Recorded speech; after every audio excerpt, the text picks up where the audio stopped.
I am Abbas and you are watching Skill uni.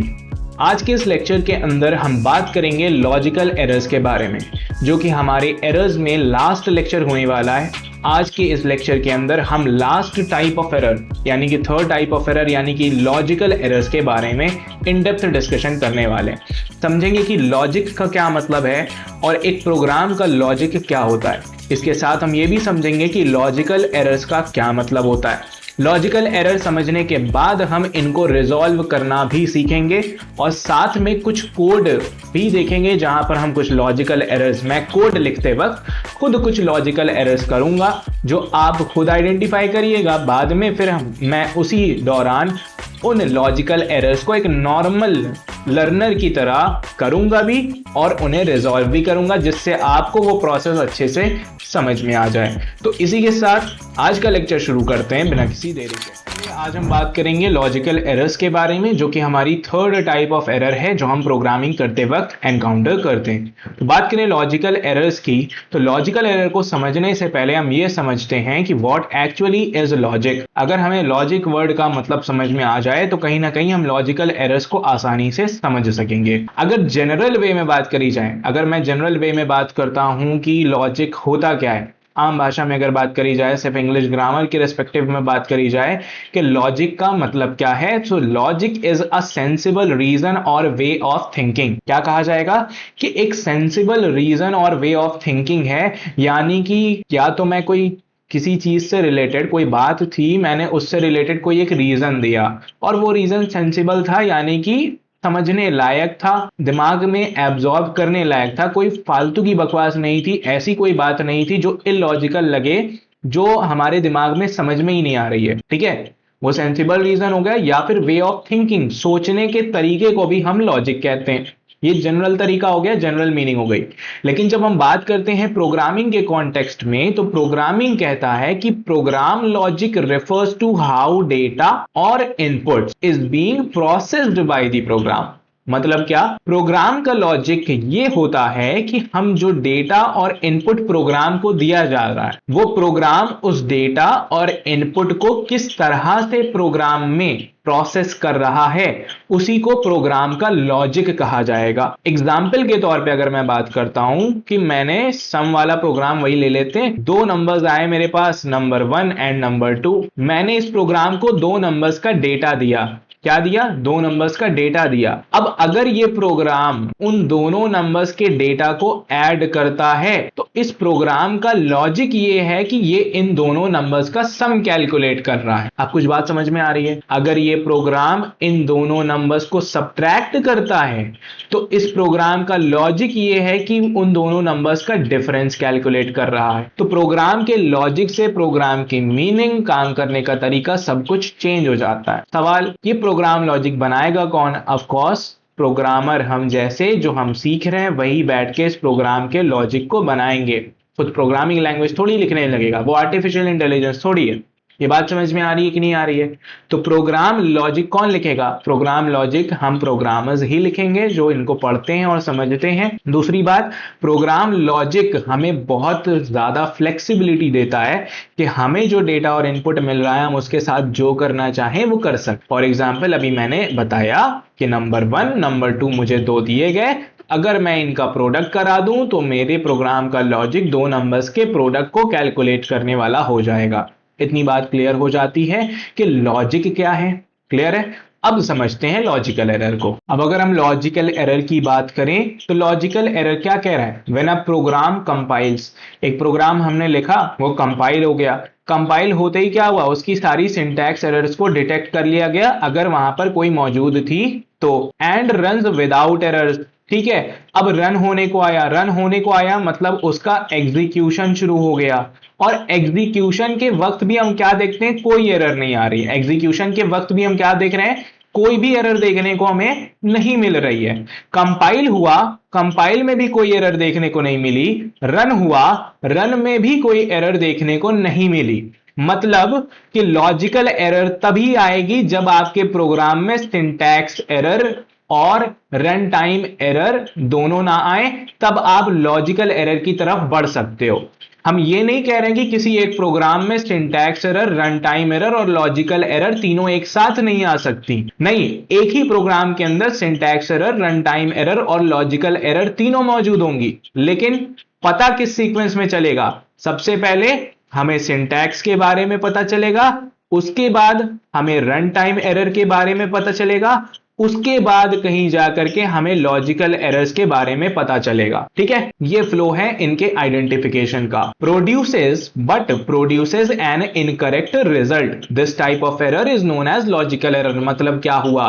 Program compile हो जाता है। क्या हो जाता है? प्रोग्राम कंपाइल हो जाता है, मतलब सिंटैक्स एरर मुझे नहीं मिली। ठीक, बढ़िया। अगर सिंटैक्स एरर नहीं मिली तो प्रोग्राम किस स्टेज में चला जाएगा? एग्जीक्यूशन के स्टेज में चला जाएगा, और एग्जीक्यूशन के स्टेज में भी कोई रन टाइम एरर मुझे नहीं मिली। ठीक, मतलब proper successful execution of the program भी हुआ। अगर ऐसा हुआ तो फाइनली कुछ आउटपुट भी होगा उस प्रोग्राम का।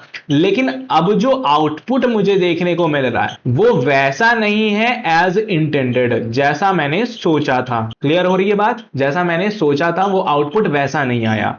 फॉर एग्जाम्पल, मैंने कहा कि भाई नंबर 1 प्लस नंबर 2 का प्रोग्राम था, ठीक है, लेकिन मैंने प्रोग्राम के लॉजिक में गड़बड़ क्या कर दी? मैंने नंबर माइनस num2 कर दिया। अब आपको भी पता है मैंने ऑपरेटर ही तो चेंज किया, लेकिन उसकी वजह से कितना बड़ा डिफरेंस देखने को मिलेगा हमें दोनों प्रोग्राम के आउटपुट में। हमें पहले से ही क्वेश्चन में पता था कि मान लो सबसे पहले नंबर को मैं 10 देता हूं और नंबर 2 को मैं 5 देता हूं।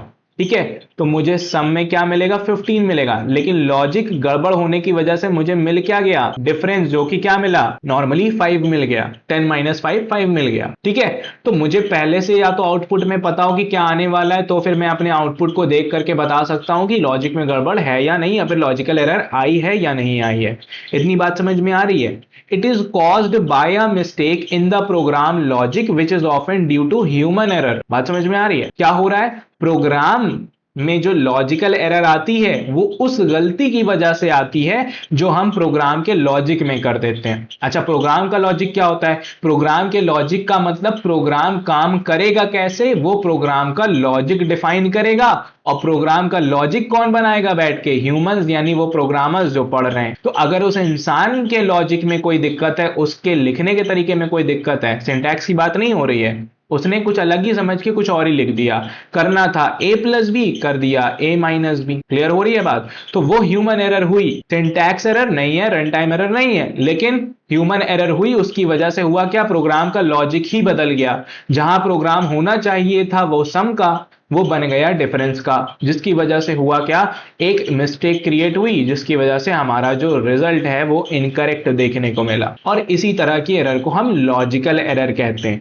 सवाल ये है, क्या कंपाइलर मुझे इस एरर के बारे में बताएगा? नहीं बताएगा, आपको खुद आइडेंटिफाई करनी होगी। ये आपको तब एहसास होता है इस एरर के बारे में जब आपका आउटपुट वैसा नहीं आता जैसा आप सोच रहे थे। क्लियर हो रही कि नहीं हो रही है बात? आगे बात बढ़ाते हैं। तो नीचे लिखा हुआ है logical errors are also called semantic errors. ठीक है, लॉजिकल एरर्स को अक्सर सेमेंटिक एरर का भी नाम दिया जाता है। मतलब क्या है? These errors are caused due to an incorrect idea और concept used by a programmer while coding. जब वो प्रोग्रामर कोड कर रहा था, उस प्रोग्राम के लॉजिक को लिख रहा था, जब वो प्रोग्रामर उस प्रोग्राम के लॉजिक को लिख रहा था, तो उसके दिमाग में, उसके माइंड में जो मिसकंसेप्शन बैठा हुआ था उस चीज को लेकर के, जिसकी वजह से उसने आइडिया ही कुछ और बना दिया, यानी प्रोग्राम के लॉजिक को ही कुछ और बना दिया। वो मिसकंसेप्शन क्या हो सकता है, मैं समझाता हूं। मान लीजिए कि मैंने कहा एरिया ऑफ सर्किल है, वो कैलकुलेट करना है, कैलकुलेट करो, प्रोग्रामर से बोल दिया, मैंने उसे फॉर्मूला नहीं बताया। ठीक, हो सकता है उसके दिमाग में ये बसा हो कि एरिया ऑफ प्रोग्राम सर्किल का जो फॉर्मूला होता है वो होता है 2πr। ठीक, उसने पूरा प्रोग्राम इसी लॉजिक पे, इसी फॉर्मूले के बेस पे कर दिया कि भैया एरिया ऑफ सर्किल तो हम 2πr से कैलकुलेट करते हैं। कर दिया उसने। मैंने वेरिफिकेशन के लिए रेडियस की वैल्यू भी दी थी और एरिया की वैल्यू भी दी थी कुछ, मान लीजिए। ठीक है, उसने जब रेडियस वही डाला जो मैंने दिया था और मेरे एरिया से मैच करने की कोशिश करी, तो उसे क्या दिखा कि उसके प्रोग्राम का जो वैल्यू आ रहा है वो इससे मैच ही नहीं कर रहा है। यहीं पे उसे अंदाजा हुआ कि उसने कोई लॉजिकल एरर कर दी। और ये किस वजह से हुई? Due to an incorrect idea और कॉन्सेप्ट। ये हमारे दिमाग का पूरा खेल है कि हमने चीजों को गलत तरीके से समझ लिया तो वहीं पे लॉजिकल एरर आना हमारे प्रोग्राम में शुरू हो जाएगी। क्लियर हो रही है बात? नेक्स्ट हम लोग बात करेंगे कैरेक्टरिस्टिक्स के बारे में। ठीक है, लॉजिकल एरर्स की कैरेक्टरिस्टिक के बारे में बात करी जाए तो लॉजिकल एरर की कैरेक्टरिस्टिक ये है कि program run successfully, program run भी सक्सेसफुली कर जाता है। सिर्फ दो चीजें होती हैं, कंपाइल होता है ये भी सक्सेसफुल हो जाता है, फिर रन होता है ये भी सक्सेसफुल हो जाता है। लेकिन कब पता चलता है? जब हमारे पास सेकेंड चीज यानी कि रॉन्ग आउटपुट हम देखते हैं, तब हमें पता चलता है कि हमने लॉजिकल एरर कर दी है। ठीक है, और अगर हम ये भी ना चेक कर पाए तो फिर तो समझ लीजिए कि आपका प्रोग्राम क्या ही कर रहा है वो आप जानिए। ठीक है, फिर सी क्या है कि हार्डेस्ट टू डिटेक्ट। तीनों एरर्स में से जो हमने पढ़ी, logical is the hardest to detect, सबसे ज्यादा मुश्किल है इस एरर को आइडेंटिफाई करना। क्यों? सिंटैक्स एरर को तो हमारा कंपाइलर ढूंढ देता है। ठीक है, रन टाइम एरर जब आती है तो हमारा प्रोग्राम का जो एग्जीक्यूशन है वो इंटरप्ट हो जाता है और रुक जाता है और हमें पता चल जाता है कि मैंने कोई रन टाइम एरर कर दी, फिर हम ढूंढ लेते हैं। लेकिन लॉजिकल एरर का पता कब चलता है? लॉजिकल एरर का पता तब चलता है जब हम रॉन्ग आउटपुट देखते हैं, और अगर हमें आउटपुट के बारे में भी ना पता हो तो फिर क्या हो रहा है फिर वो तो हम बता भी नहीं सकते। ये बात समझ में आ रही है? रॉन्ग आउटपुट जब हम देखते हैं तब जाकर के हमें पता चलता है कि हमारा लॉजिक जो है प्रोग्राम का वो कुछ और ही कर दिया, हमने कुछ और ही बना दिया। और ये आपके साथ बहुत होगा। ठीक है, लेकिन अब उसमें भी मिस्टेक कहां पर हो रही है आपको नहीं पता कि किस लाइन की दिक्कत है, ये लॉजिकल एरर किस लाइन की वजह से है। तो अगर आपको उस प्रोग्राम के कॉन्टेक्स्ट के बारे में पूरी कहानी पता होगी, आप लाइन बाय लाइन दोबारा रीड करते हुए आओगे, तभी आप शायद उस एरर को ढूंढ पाओ। That is why it is the hardest to detect. इतनी बात समझ में आती है? अब हम कुछ एनालॉजीज की भी बात कर लेते हैं। एनालॉजीज की बात करते हैं तो सबसे पहली एनालॉजी जो है वो हमारे पास कुकिंग रेसिपी की है। अब कुकिंग रेसिपी में हम इन तीनों एरर्स को थोड़ा सा आइडेंटिफाई करते हुए चलते हैं। मेरी रेसिपी में कोई दिक्कत नहीं थी, सारे इंग्रेडिएंट मेरे पास थे, यानी कि कोई भी सिंटैक्स एरर देखने को नहीं मिली। ठीक है, मैंने रेसिपी को कुक करना शुरू किया, मेरी ना एलपीजी खत्म हुई, कोई दिक्कत नहीं हुई, रेसिपी प्रॉपर तरीके से पक जाती है, मतलब कोई रन टाइम एरर भी नहीं आती है। लेकिन जब रेसिपी तैयार हो गई, जब मैंने उसे चखा, ठीक है, यानी जैसे ही मैंने उसे टेस्ट किया, टेस्ट करने पे पता चला कि मैं तो बना रहा था क्या बना रहा था? मैं बना रहा था केक, जो कि इन शॉर्ट या फिर इंट्यूटिवली सोचा जाए तो होना तो स्वीट चाहिए था, मीठा, लेकिन वो कैसा अभी फिलहाल टेस्ट कर रहा है? सॉल्टी। अब यहां पे ये लॉजिकल एरर समझ में आती है कि जो करने वाला था, ये लॉजिक बनाने वाला था, उसी ने गड़बड़ कर दी। क्या किया? बजाय शुगर यूज करने के उसने किसका इस्तेमाल कर लिया? सॉल्ट का इस्तेमाल कर लिया, जिसकी वजह से एंड रिजल्ट, एंड आउटपुट जो हमें देखने को मिला वो वैसा नहीं देखने को मिला जैसा होना चाहिए था। दूसरा example, GPS navigation. GPS navigation हम गूगल मैप्स जैसी चीजों का यूज करते हैं नेविगेट करने के लिए, एक जगह से दूसरी जगह जाने के लिए। करते हैं कि नहीं करते हैं? बिल्कुल करते हैं। तो उसमें होता क्या है? उसमें मान लीजिए लॉजिकल एरर ऐसे समझ में आएगी आपको कि मैंने दो चीजें होती हैं, एक हमारा स्टार्टिंग पॉइंट होता है, एक हमारा एंडिंग पॉइंट होता है। ठीक है, मैंने स्टार्टिंग पॉइंट डाल दिया गूगल मैप पे एड्रेस, मैंने एंडिंग पॉइंट डाल दिया। ठीक है, स्टार्टिंग पॉइंट मेरा सही था क्योंकि वो ऑटो डिटेक्ट हो गया था, और जो हमारा एंडिंग पॉइंट था वो मैंने गलती से कुछ और डाल दिया और मैंने इस चीज पे ध्यान नहीं दिया। अब जो जीपीएस का नेविगेशन है, मैं उस रास्ते को फॉलो कर रहा हूं। ठीक है, मैं उस रास्ते को फॉलो कर रहा हूं और मैं किसी एंड पॉइंट पर पहुंच रहा हूं। वहां पहुंच के क्या देख रहा हूं? मैं हो जा रहा हूं शॉक कि हुआ क्या। क्यों? क्योंकि ये वो डेस्टिनेशन नहीं था जो मैं चाह रहा था, मैं तो यहां नहीं आना चाह रहा था। क्यों? अब क्यों हुआ ऐसा? क्योंकि मैंने स्टार्टिंग में ही जो एंड पॉइंट था यानी डेस्टिनेशन वो गलत डाला। तो इसमें जीपीएस नेविगेशन की कोई दिक्कत नहीं, उसने तो मुझे वहीं पहुंचाया जो पोजीशन मैंने, जो लोकेशन मैंने डाली थी। लेकिन वहां पहुंच के पता चला कि बेवकूफी मेरी थी, यानी कि प्रोग्रामर की थी, कि जिसने इनपुट ही गलत दिया। समझ में आई बात? बढ़िया। तीसरा एग्जाम्पल है मैथमेटिकल कैलकुलेटर का। भाई एक कैलकुलेटर वर्क्स परफेक्टली, उसमें कोई खास एरर हमें ऐसे देखने को नहीं मिलती है अनटिल एंड अनलेस कि उसके सर्किट्स में कोई दिक्कत ना हो। मान लेते हैं कोई दिक्कत नहीं, एकदम परफेक्टली वर्क कर रहा है। ठीक है, लेकिन मुझे कैलकुलेट करना था 2+5 ब्रैकेट देन मल्टीप्लाई बाय 7। ठीक है, मुझे क्या कैलकुलेट करना था? 2+5 ब्रैकेट मल्टीप्लाई बाय 7, ये कैलकुलेट करना था। मैंने कैलकुलेटर में इस हिसाब से देखा जाए बॉडमास के हिसाब से तो पहले 2+5 7 होना चाहिए, देन 7 से मल्टीप्लाई होकर रिजल्ट इसका क्या आना चाहिए? 14 आना चाहिए। लेकिन मैंने कैलकुलेटर में ब्रैकेट्स रिमूव करके मैंने सिर्फ क्या लिख दिया? मैंने लिख दिया 2+5 मल्टीप्लाई बाय 7, जिसकी वजह से रिजल्ट अब मुझे क्या मिला भाई? 7 5 35 प्लस 2 37। अब बात समझ में आई? दिक्कत कहां थी? दिक्कत थी लॉजिक में। दिक्कत थी लॉजिक में। करना क्या चाहिए था? 2+5 पहले ऐड करना चाहिए था, बाद में 7 से मल्टीप्लाई करना चाहिए था, जिससे रिजल्ट सही आता। लेकिन मैंने इस तरह से ब्रैकेट्स को रिमूव ही कर दिया, जिसकी वजह से 7 पहले 5 से मल्टीप्लाई हो गया, देन उसका रिजल्ट 2 में ऐड होके मुझे 37 मिला, which is not as same जो मेरा आउटपुट होना चाहिए था। क्लियर हो रही बात? ये बात समझ में आ गई? यही हमारी लॉजिकल एरर है, और इसका पता हमें तभी चलता है जब हम एंड रिजल्ट देखते हैं कि भैया ये तो वो नहीं है जो मैं चाह रहा। क्लियर है? Now the question is why logical errors are most challenging. ध्यान दीजिएगा, ठीक है। लॉजिकल एरर्स सबसे ज्यादा चैलेंजिंग क्यों है? अगर बात करी जाए तो syntax error is less than run time and is less than logical. क्यों?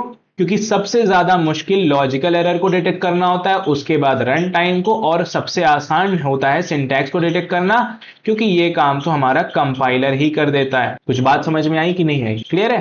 तो सबसे बड़ी दिक्कत यह है कि लॉजिकल एरर्स मोस्ट चैलेंजिंग होती है। सबसे ज्यादा दिक्कत इन्हीं को ढूंढने में होती है। क्यों? सबसे पहली बात, नो एरर मैसेजेस। इसमें एरर का कोई मैसेज प्रॉपर मुझे नहीं दिखता, यहां तक कि कोई लोकेशन तक भी नहीं बताई जाती कि किस लाइन में प्रॉब्लम हुई। क्यों? क्योंकि आपके प्रोग्राम का लॉजिक आपने बनाया है। कंप्यूटर यानी जावा के कंपाइलर को उसके बारे में क्या मालूम कि आप किस चीज का प्रोग्राम लिख रहे थे? क्या वो क्लास के नाम से डिटेक्ट करेगा? आर्टिफिशियल इंटेलिजेंस एआई थोड़ी चल रहा है, सब कुछ मैनुअली हमें ही करना है। समझ में आ रही कि नहीं आ रही ये बात? हमारे प्रोग्राम का लॉजिक हम जानते हैं हमारे दिमाग में, लेकिन जावा का कंपाइलर हमारे प्रोग्राम को रीड करते वक्त उसके कॉन्टेक्स्ट को नहीं समझता कि क्या चल रहा है, कि ये प्रोग्राम किस लिए लिखा जा रहा है, कि वो डिटेक्ट करे और बताए कि दिक्कत कहां पर है। ये बात समझ में आ रही है? तो ये एरर्स कैसे आइडेंटिफाई होंगी? It will require human analysis. क्या मतलब है? कि इंसान को यानी प्रोग्रामर को खुद बैठ करके चेक करना होगा कि दिक्कत है कहां पर। पहले तो खुद डिटेक्ट करे कि लॉजिकल एरर हुई कि नहीं हुई, और अगर हुई तो क्यों हुई, फिर वो भी खुद ही बैठ के डिटेक्ट करे। तीसरा होता है कॉन्टेक्स्ट डिपेंडेंट। कॉन्टेक्स्ट डिपेंडेंट का मैंने पहले ही बताया कि कुछ केसेस में आपकी ये लॉजिकल एरर्स भी बड़ी कमाल की हैं। कुछ केसेस में परफेक्टली वर्क करेंगी और कुछ केसेस में आपको गड्ढे में डाल देंगी। ये बात समझ में आ रही है कि नहीं आ रही है? कॉन्टेक्स्ट डिपेंडेंट होने का मतलब कुछ केसेस में वो बढ़िया काम कर रही हैं और कुछ केसेस में वो सही से काम नहीं कर रही हैं। क्लियर है? हमारा लॉजिक कुछ केस में सही आंसर दे सकता है, लेकिन कुछ केस में गलत आंसर दे सकता है। तो अब हमने यहाँ पर लॉजिकल एरर्स के बारे में सारी बातें समझ ली हैं कि लॉजिकल एरर्स क्या होता है, बाकी सारी चीजें हमारे दिमाग में आ चुकी। अब इस चीज को और ज्यादा क्लियर करने के लिए चलते हैं ब्लूजे की विंडो के ऊपर और कोड में प्रैक्टिकली समझने की कोशिश करते हैं कि वाकई में ये दिक्कतें होती कैसी हैं और हमें इन्हें रिजॉल्व करना कैसे। ठीक है, तो चलते हैं ब्लूजे विंडो की ऊपर। अब मैं आ चुका हूं अपने ब्लूजे विंडो के ऊपर और मैं फटाफट से यहां पर एक नई क्लास बना लेता हूं और इस क्लास का नाम मैं यहां पर रख देता हूं लॉजिकल एरर। ठीक है, लॉजिकल एरर। ओके, फिर ये क्लास मैं यहां पर ले आता हूं, क्लास को ओपन किया, एडिटर खुल जाता है, पुराना सारा कोड रिमूव किया, फटाफट से बेसिक सा कोड लिख लिया, पब्लिक क्लास लॉजिकल एरर। उसके बाद मैं मेन मेथड यहां पर क्रिएट कर ले रहा हूं, public static void main string arg. ठीक है, उसके बाद मैं यहां पर अब क्या कर रहा हूं, फटाफट से लॉजिकल एरर में जो चीजें हो सकती हैं वो मैं यहां पर करने की कोशिश करता हूं। मैं क्या करने वाला हूं, मैं एक कोड छोटा सा लिखने वाला हूं, उस कोड में एक लॉजिकल एरर हो, गलत कोड है, आपको आइडेंटिफाई करना है। मैं लिखता रहूंगा, आपको साथ साथ देखते हुए चलना है कि मैंने कहां पे दिक्कत गड़बड़ करी है। फिर उसके बाद में बात करेंगे कि वाकई में दिक्कत हुई क्या। तो कर क्या रहा हूं मैं यहां पर, int length is equal to 5 and int breadth is equal to 10। Sorry, 3 ले लिया मैंने, ठीक है। लेंथ और ब्रेथ ऑफ रेक्टेंगल मैंने यहाँ पर इनपुट में थ्रू इनिशियलाइजेशन यहाँ पे मैंने दे दी है, ठीक है, बढ़िया। उसके बाद अगर हम आगे बढ़ते हैं तो हम यहाँ पे INT सम कैलकुलेट करेंगे। क्या कैलकुलेट करेंगे? हम कैलकुलेट करेंगे यहाँ पर एरिया। क्लियर है? बढ़िया। एरिया कैलकुलेट करने के लिए जो फॉर्मूला होता है रेक्टेंगल का एरिया का, वो होता है 2 into length plus breadth. 2 into length plus breadth. तो उसके लिए यहाँ पे इक्वेशन कैसे लिखी जाएगी? 2 इंटू और ब्रैकेट में लेंथ प्लस ब्रेथ, ठीक है। क्लियर है भाई? L प्लस B नहीं लिखेंगे ना, लेंथ और ब्रेथ लिखेंगे, क्योंकि हमारे वेरिएबल्स का नाम लेंथ और ब्रेथ है। बढ़िया।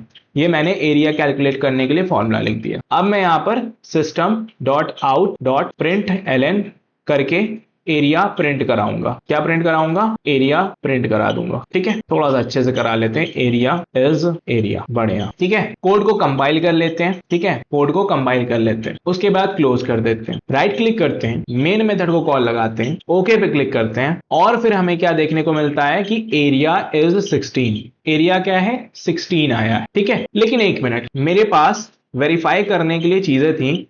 मुझे लेंथ में इनपुट में 5 दिया गया और ब्रेथ में इनपुट में 3 दिया गया, उस हिसाब से एरिया 15 आना चाहिए। लेकिन यहाँ पे वेरीफाई करने पर मुझे देखने को मिलता है एरिया इज 16। अब बात समझ में आई?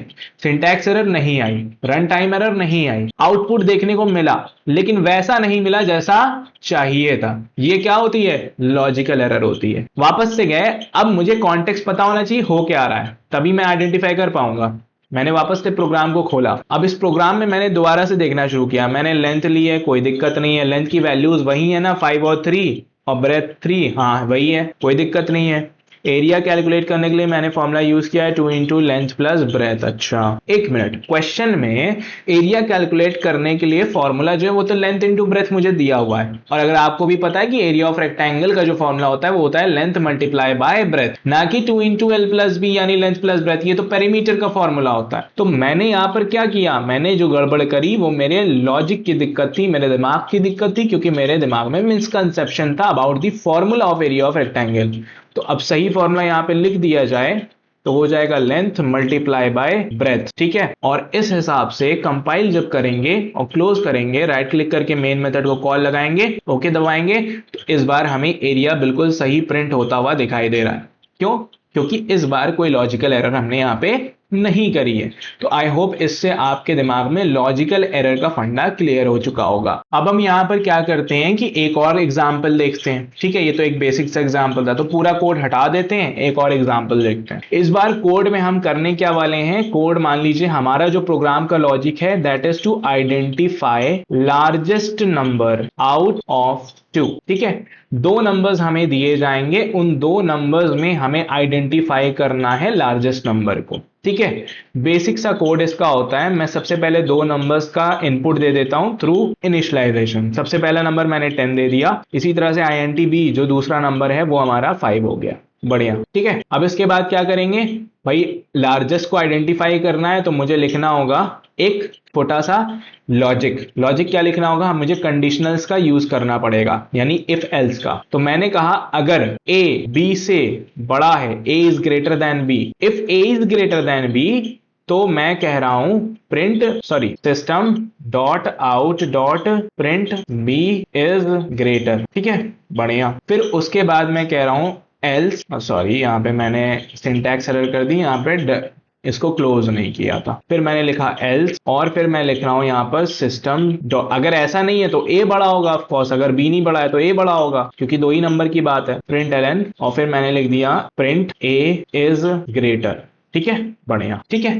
तो मैंने 2 नंबर दे दिए हैं, दोनों नंबर में से बड़ा चेक करने के लिए मैंने लॉजिक लगा दिया। यहाँ पर छोटा सा मैंने एक रिलेशनल एक्सप्रेशन लिखा कि जहां पे मैंने रिलेशनल ऑपरेटर का यूज करके चेक किया कि कौन सा नंबर बड़ा है, और बस मैंने उसी को फिर प्रिंट करा दिया। कंपाइल करते हैं, कोई सिंटैक्स एरर नहीं आती, क्लोज किया, राइट क्लिक किया, मेन मेथड को कॉल लगाई, ओके दबाया, और यहां लिख के आता है 5 इज ग्रेटर। अब ये क्या चक्कर हो गया भाई, 5 इज ग्रेटर क्यों आ रहा है? मैंने इनपुट में तो 10 और 5 दिया था, तो क्लियरली है कि 10 बड़ा है, तो 5 क्यों आ रहा है? मतलब कोई तो लॉजिकल एरर हुई है। क्या हुई है? INT A की वैल्यू ही 10 है ना, हाँ B की वैल्यू 5 है, तो ग्रेटर में तो 10 की वैल्यू प्रिंट होनी चाहिए, 5 क्यों प्रिंट हो रहा है? पढ़ते हैं लॉजिक को जरा। If A is greater than B, अगर A B से बड़ा है तो करना क्या है? System dot out dot print कर दो कि B बड़ा है। अरे क्या बदतमीजी है, जब A B से बड़ा है तो B कैसे बड़ा हो सकता है? तो A बड़ा होगा ना, और नीचे फिर B बड़ा होगा। अब हमने लॉजिक को बिल्कुल करेक्ट कर दिया। क्लियर हो गई बात? कंपाइल किया, क्लोज किया, राइट क्लिक किया, मेन मेथड को कॉल लगाई, ओके दबाया, और इस बार बिल्कुल सही तरीके से हमारा प्रोग्राम काम कर रहा है। ये बात यहां पे हमें समझ में आ जाती है? बढ़िया। तो इसी के साथ ये लेक्चर हम अपना यहां पर एंड करते हैं। आज के लेक्चर में मैंने लॉजिकल ऑपरेटर्स के बारे में इन डेप्थ डिस्कशन करी, आपको भी समझ में आया होगा, और हमने कोड में भी देख के समझा कि लॉजिकल एरर्स वाकई में आती कैसे और उन्हें रिजॉल्व कैसे करना है। तो उसके लिए हमें पता होना चाहिए कि प्रोग्राम का लॉजिक कैसे काम कर रहा है, क्योंकि लिखा भी हम ही ने होगा, और तभी हम उस लॉजिकल एरर को पता कर सकते हैं। ठीक है, तो इसी के साथ ये लेक्चर यहां पर एंड करते हैं। हमारा लास्ट लेक्चर बचा हुआ है इस चैप्टर के अंदर, जो कि है कमेंट्स के ऊपर। वही हमारा नेक्स्ट लेक्चर होगा, जिसके साथ ये चैप्टर नंबर 5 इनपुट इन जावा हमारा यहां पर कंप्लीट हो जाएगा। तो फिर मिलते हैं नेक्स्ट लेक्चर के अंदर।